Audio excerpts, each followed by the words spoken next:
So on behalf of Humanist Canada, and I'm standing here obviously with Srishti Hukku, who is our lifetime member, and we collaborate greatly and felt it was really important to reflect a gender balance as we open these plenaries today. So, good morning, colleagues. Bienvenue au Canada et à Toronto. Merci d'être ici avec nous aujourd'hui. Vanakkam, namaskar, bonjour. On behalf of Humanist Canada, the Centre for Inquiry Canada, and the Humanist Association of Toronto, we've been delighted to partner with Periyar International to this third international conference on humanism, hosted by Periyar International. So our focus on humanism and social justice is timely, given the substantial challenges and injustices highlighted through COVID, the killing of George Floyd, the discovery of unmarked graves as a tragic legacy of Canada's residential school system, the attack on Salman Rushdie, or the reversal of Roe v. Wade in the United States. These events remind us all that civil liberties are all too precarious and that humanism has a pivotal place in shaping our future. Social justice is also close to my heart personally. As I stand before you as a privileged white male, able-bodied person, what you won't immediately know is that I'm also queer, with a racialized partner, and have faced injustice in Canada and abroad.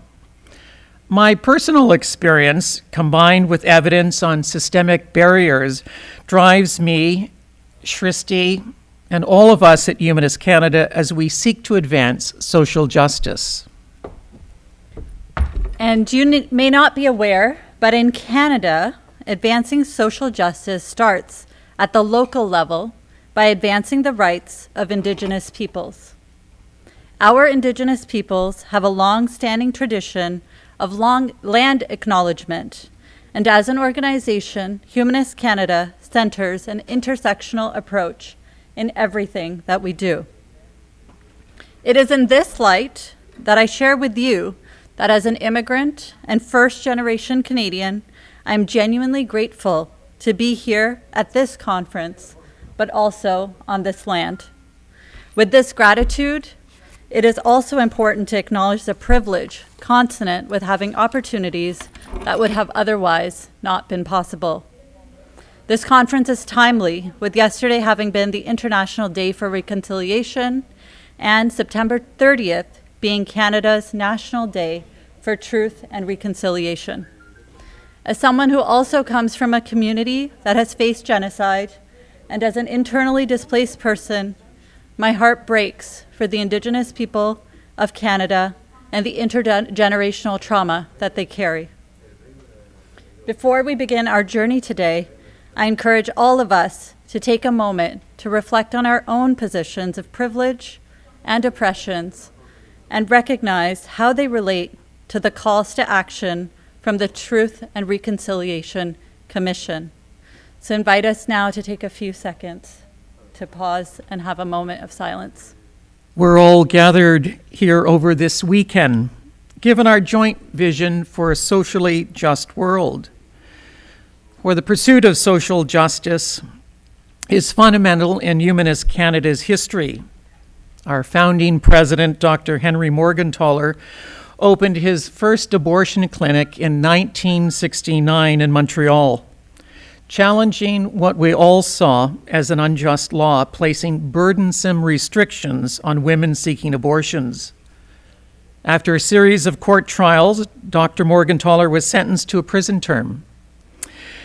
And in 2008, Morgentaler was awarded the Order of Canada for his commitment to increased healthcare options for women and his determined efforts to influence Canadian public policy and his leadership in humanist and civil liberties organizations. And so we continue this tradition of social activism with our ongoing work to expand access to humanist officiants and humanist chaplains across the country.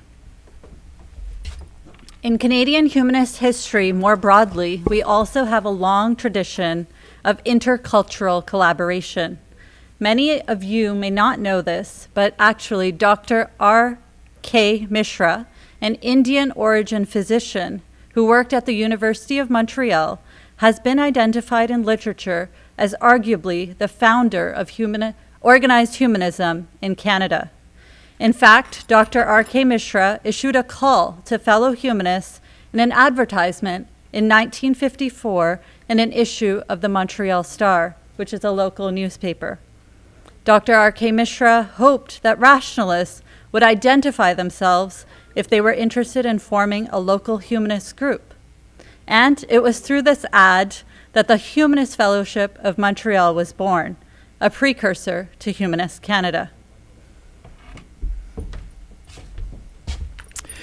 Srishti and I embrace this long-standing tradition of collaboration as we move our national organization forward together. Together, we've been involved with humanism for over 50 years. Hard to believe given our youthfulness. And so between us, we've taught and formally studied humanism, attended humanist conferences such as this, represented humanist delegations. We've also performed humanist ceremonies as humanist officiants and listened as humanist chaplains with a caring humanist ear to the existential, ethical, emotional, and equity issues experienced by many over their life course. As global citizens, we're members of Humanist International, Humanist Australia, Humanist UK, and the American Humanist Association. And although our family histories and origins are very different, it's our shared humanist values, a love for democracy, a desire to create a humane and ethical society, and an enduring belief in human potential that are a bridge that unite us. Our shared values have helped us to grow, and we hope that our example here today can shape some features of this conference. Most importantly, as intergenerational friends and colleagues from different intersectional positions, we continue to embrace working actively together. We wish you a happy conference. Nandri Miigwech.